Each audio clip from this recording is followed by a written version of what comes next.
mnogo godina u carstvu kraj mora topi. Djeva je živjela koju su zvali imenom Annabeli. Tek jednom je živjela mišlju da voli i da se volimo mi.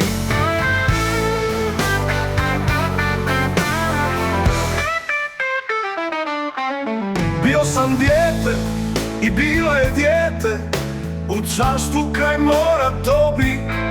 Al više nego ljubavlju mi smo se ljubili, ja i Annabeli. I zbog toga nebeski krilati serafi bili su zavidni. I to je razlog što jednom davno u carstvu kraj mora topi vjetar se spusti iz oblaka noću, sledivši moju Annabeli. I došli su plemeniti rođaci njeni, meni je oteli da je zatvore u grobnicu tamnu u tom carstvu što kraj mora bi.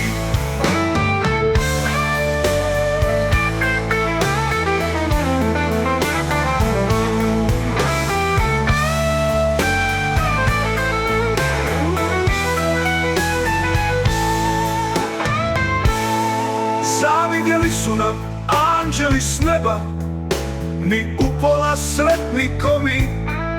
A to je razlog, kao što znaju u tom carstvu kraj mora svi, što noću je vjetar iz oblaka došao i sledio, ubio Annabeli.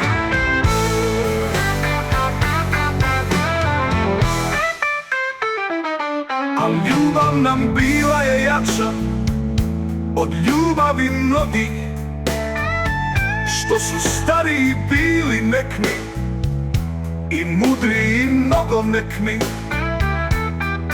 I niti anđeli gore na nebu, ni podmorski demoni zli ne mogu mi razdvojiti dušu od duše lijepe Annabeli.